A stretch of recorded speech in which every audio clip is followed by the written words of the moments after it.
Hello friends, എല്ലാവർക്കും ഷീബാസ് കിച്ചണിലേക്ക് സ്വാഗതം. ഇന്നത്തെ റെസിപ്പി നല്ല ടേസ്റ്റിയും ക്രീമിയുമായിട്ടുള്ള ഒരു അടിപൊളി പുഡിങ്ങിൻ്റെ റെസിപ്പിയാണ്.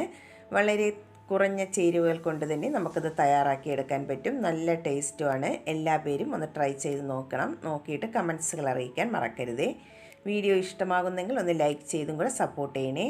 ആദ്യമായിട്ടാണ് കാണുന്നവരുണ്ടെങ്കിൽ പ്ലീസ് ഒന്ന് സബ്സ്ക്രൈബ് ചെയ്യാനും മറക്കരുതേ. എന്നാൽ നമുക്ക് ഈ പുഡിംഗ് എങ്ങനെയാണ് തയ്യാറാക്കുന്നതെന്ന് നോക്കാം. അതിനായി ആദ്യം ഞാനിവിടെ ഒരു ട്രേ എടുത്തിട്ടുണ്ട് സെറ്റ് ചെയ്യാനായിട്ട്. നിങ്ങളുടെ കയ്യിലുള്ള ഏത് ട്രേ വേണമെങ്കിലും എടുക്കാവുന്നതാണ്. ഞാൻ ഇതുപോലുള്ള ഒരു ട്രേ ആണ് എടുത്തിട്ടുള്ളത്. അതിലേക്ക് നമുക്ക് ഫസ്റ്റ് ലെയറായിട്ട് ബ്രെഡ് വെച്ച് കൊടുക്കാം. ഞാനിവിടെ ബ്രെഡ് ഒന്ന് സൈഡെല്ലാം ഒന്ന് കട്ട് ചെയ്തെടുത്തിട്ടുള്ളതാണ്. അത് നമുക്ക് അതിലേക്ക് വെച്ച് കൊടുക്കാം. ആ ട്രേയുടെ താഴ്ഭാഗം നന്നായിട്ട് ഇനി ഒന്ന് കവർ ചെയ്ത് വേണം ബ്രെഡ് വെച്ച് കൊടുക്കാനായിട്ട്.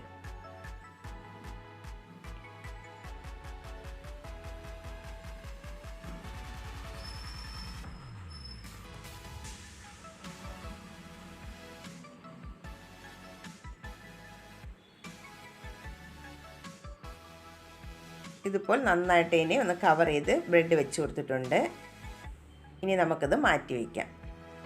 അടുത്തതായി വേണ്ടത് പാലാണ്. ഞാനിവിടെ ഒരു അരക്കപ്പ് പാല് നന്നായിട്ടൊന്ന് തിളപ്പിച്ചെടുത്തിട്ടുള്ളതാണ്. അത് നമുക്കൊരു കപ്പിലേക്ക് ഒഴിച്ചു കൊടുക്കാം. അതിലേക്ക് ഇനി 1 ടേബിൾ സ്പൂൺ മിൽക്ക് മെയ്ഡും കൂടെ ചേർത്ത് കൊടുക്കുന്നുണ്ട്. മധുരത്തിന് ആവശ്യമായിട്ടാണ്. മിൽക്ക് മെയ്ഡ് ഇല്ലെങ്കിൽ പഞ്ചസാര 1 ടേബിൾ സ്പൂൺ ചേർത്ത് കൊടുത്താലും മതിയാകും. എന്നിട്ട് നന്നായിട്ട് ഇനി ആ പാലിലൊന്ന് മിക്സ് ചെയ്തിട്ട് എടുക്കാം. നന്നായിട്ടിവിടെ പാലിലൊന്ന് മിക്സ് ചെയ്തെടുത്തിട്ടുണ്ട്. ഇനി നമുക്ക് ഈ പാല് ആ ബ്രെഡിൻ്റെ മുകളിലായിട്ട് ഒന്ന് ഒഴിച്ചു കൊടുക്കാം. ബ്രെഡിൻ്റെ എല്ലാ ഭാഗത്തും ആകത്തക്ക രീതിയിൽ വേണം പാലൊഴിച്ചു കൊടുക്കാനായിട്ട്.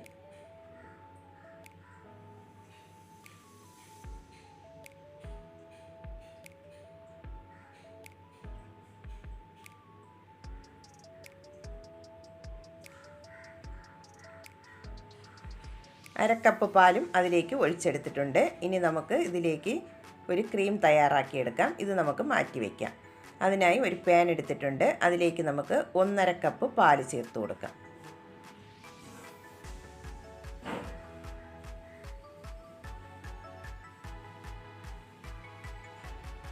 ഇനി അതിലേക്ക് 2 ടേബിൾ സ്പൂൺ കോൺഫ്ലോറാണ് ചേർത്ത് കൊടുക്കുന്നത്. അതിൻ്റെ കൂടെ തന്നെ 1/2 ടേബിൾ സ്പൂൺ മൈദയും കൂടെ ചേർത്ത് കൊടുക്കുന്നുണ്ട്. നിങ്ങളുടെ കയ്യിൽ കോൺഫ്ലോർ ഇല്ലെങ്കിൽ 2.5 ടേബിൾ സ്പൂൺ മൈദ ചേർത്ത് കൊടുത്താലും മതിയാകും. ഇനി നമുക്കത് കട്ടയില്ലാതെ നന്നായിട്ട് ഇനി ഒന്ന് മിക്സ് ചെയ്തിട്ട് എടുക്കാം.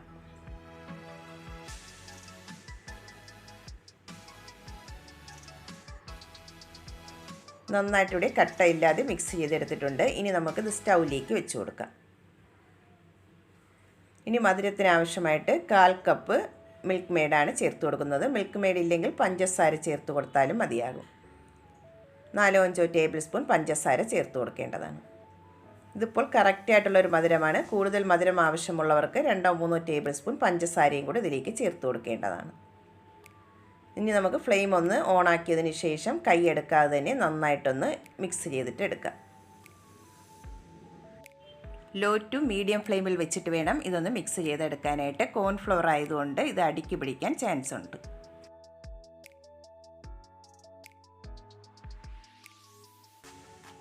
ഇതിപ്പോൾ നന്നായിട്ട് തന്നെ ഒന്ന് കുറുകി വന്നിട്ടുണ്ട്. ഇത്രയും മതിയാകും. ഈ കൺസിസ്റ്റൻസിയിൽ വേണം ഇതൊന്ന് കുറുക്കി എടുക്കാനായിട്ട്. ഒരുപാട് ലൂസാകാൻ പാടില്ല, ഒരുപാട് തിക്കാകാൻ പാടില്ല. ഈ കൺസിസ്റ്റൻസിയിൽ വേണം റെഡിയാക്കി എടുക്കാനായിട്ട്. ഇനി നമുക്ക് ഇതിലേക്ക് 2 ടേബിൾ സ്പൂൺ ബട്ടറും കൂടെ ചേർത്ത് കൊടുക്കാം. ബട്ടർ ഇല്ലെങ്കിൽ നെയ്യ് ചേർത്ത് കൊടുത്താലും മതിയാകും. ബട്ടറും കൂടെ ചേർത്തതിന് ശേഷം ബട്ടറെല്ലാം ഒന്ന് മെൽറ്റായി വരുന്നതുവരെ നന്നായിട്ട് ഇനി ഒന്ന് മിക്സ് ചെയ്തിട്ട് എടുക്കാം.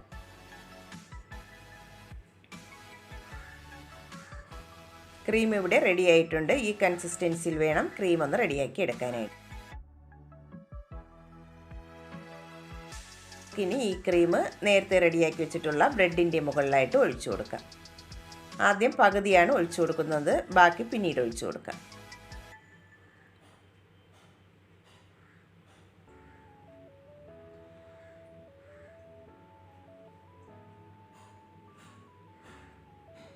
പകുതി ക്രീം ഒഴിച്ചെടുത്തിട്ടുണ്ട്. ഇനി അടുത്ത ലെയറായിട്ട് നമുക്ക് വീണ്ടും ബ്രെഡ് അതിൻ്റെ മുകളിലായിട്ട് ഒന്ന് വെച്ച് കൊടുക്കാം.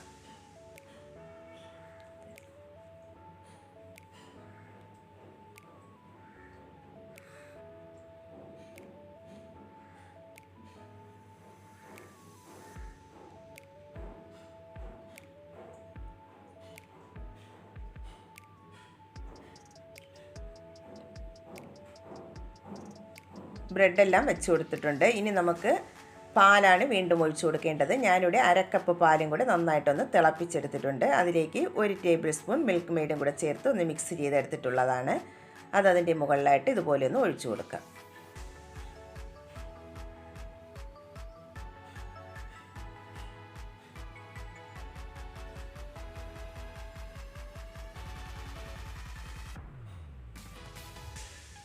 പാലൊഴിച്ചതിന് ശേഷം വീണ്ടും നമുക്ക് അതിൻ്റെ മുകളിലായിട്ട് ബാക്കി വെച്ചിട്ടുള്ള ക്രീം അതിൻ്റെ മുകളിലായിട്ട് ഫുള്ളായിട്ടും ഒഴിച്ചെടുക്കാം.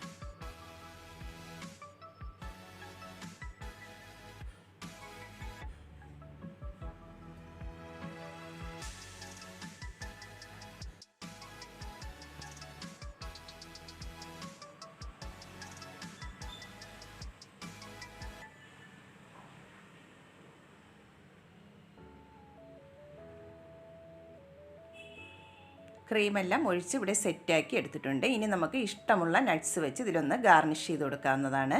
ഞാനിവിടെ കുറച്ച് പിസ്തയും കുറച്ച് ചെറിയും കൂടെ ഒന്ന് ചെറുതായിട്ട് കട്ട് ചെയ്തെടുത്തിട്ടുള്ളതാണ്. അത് വെച്ചാണ് ഗാർണിഷ് ചെയ്ത് കൊടുക്കുന്നത്. ആദ്യം നമുക്ക് പിസ്ത വെച്ച് ഒന്ന് ഗാർണിഷ് ചെയ്തിട്ടെടുക്കാം.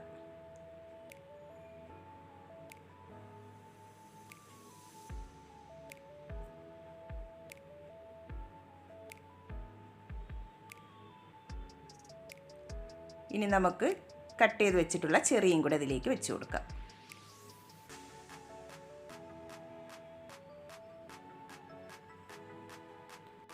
പുഡിംഗ് ഇവിടെ സെറ്റാക്കി എടുത്തിട്ടുണ്ട്. ഇനി കുറഞ്ഞത് ഒരു 4 മണിക്കൂറെങ്കിലും ഫ്രിഡ്ജിൽ വെച്ച് ഇതൊന്ന് തണുപ്പിച്ചിട്ട് എടുക്കാം. ഇതിപ്പോൾ ഒരു 4 മണിക്കൂർ ഫ്രിഡ്ജിൽ വെച്ച് ഒന്ന് തണുപ്പിച്ചെടുത്തിട്ടുള്ളതാണ്. നമുക്കിനി ഇതിൽ നിന്നും ഒരു പീസ് ഒന്ന് കട്ട് ചെയ്ത് നോക്കാം. നല്ല ക്രീമിയും ടേസ്റ്റിയുമായിട്ടുള്ള ഒരു പുഡിങ്ങാണ്. വളരെ കുറഞ്ഞ ചേരുവകൾ കൊണ്ട് തന്നെ നമുക്കത് തയ്യാറാക്കി എടുക്കാൻ പറ്റും. എല്ലാ പേരും ഒന്ന് ട്രൈ ചെയ്ത് നോക്കണം. ട്രൈ ചെയ്ത് നോക്കിയിട്ട് കമൻസുകൾ അറിയിക്കാൻ മറക്കരുതേ. വീഡിയോ ഇഷ്ടമാകുന്നെങ്കിൽ ഒന്ന് ലൈക്ക് ചെയ്തും കൂടെ സപ്പോർട്ട് ചെയ്യണേ. ആദ്യമായിട്ടാണ് കാണുന്നവരാണെങ്കിൽ പ്ലീസ് ഒന്ന് സബ്സ്ക്രൈബ് ചെയ്യാനും കൂടെ മറക്കരുതേ.